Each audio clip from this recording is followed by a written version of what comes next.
Assalamualaikum warahmatullahi wabarakatuh.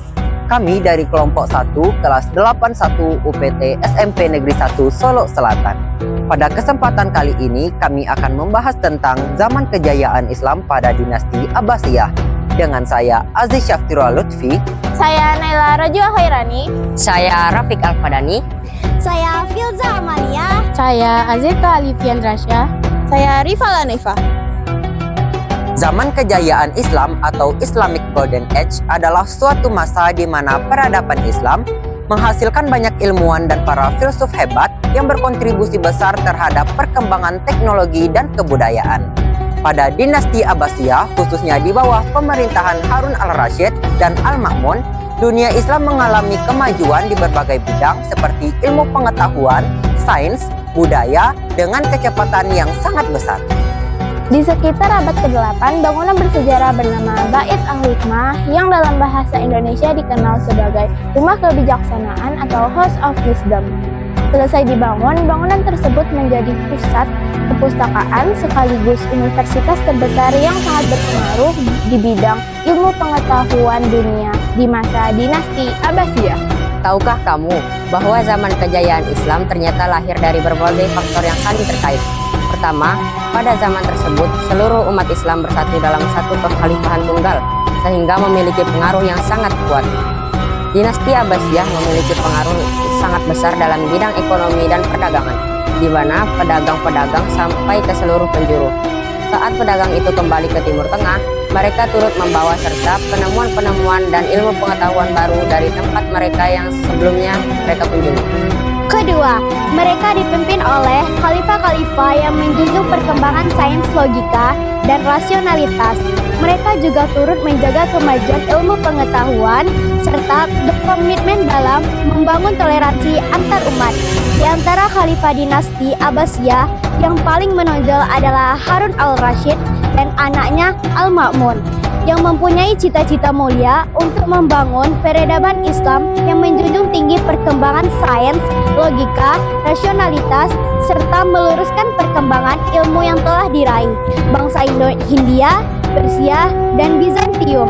Tanpa peran keduanya, dinasti Abbasiyah mungkin tidak bisa segemilang saat ini. Ketiga, salah satu penyebab kejayaan umat Islam adalah keputusan untuk memindahkan pusat pemerintahan dari kota Damaskus ke kota Baghdad. Saat masih di kota Damaskus, ilmu pengetahuan Islam mendapat banyak pengaruh dari ilmu pengetahuan Yunani dan Romawi. Setelah pindah ke kota Baghdad, ilmu pengetahuan Islam memperoleh tambahan lain seperti ilmu pengetahuan Persia, India, hingga Tiongkok. Kenyataan ini tidak terlepas dari letak geografis Baghdad yang lebih strategis dibanding Damaskus, yang memungkinkan menjadi pusat perdagangan internasional karena letaknya di jalur sutra. Karena berada di jalur sutra, Baghdad berhasil menjadi kota metropolitan yang ramai pengunjung dan pedagang. Tidak sedikit yang memutuskan singgah dan menetap.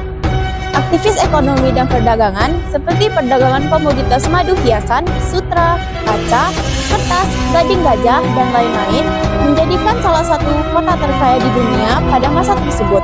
Kekayaan ini membuatnya mampu mendukung berbagai proyek perkembangan iptek yang sampai hari ini masih sangat berpengaruh di dunia melalui interaksinya dengan Tiongkok, baik melalui perdagangan dan perang dunia Islam, memperoleh akses terhadap teknik perkembangan kertas dari Tiongkok yang nantinya akan mempermudah proses penyebaran ilmu pengetahuan.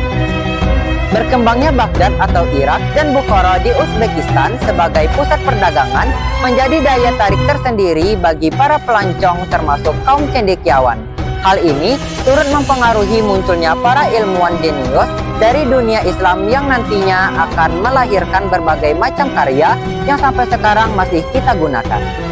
Temuan ilmuwan ini antara lain adalah Ibnu Sina, seorang polimer genius dari Uzbekistan, yang namanya menjadi terkenal karena mendalami berbagai ilmu pengetahuan, baik filsafat, astronomis, kedokteran, dan lain-lain.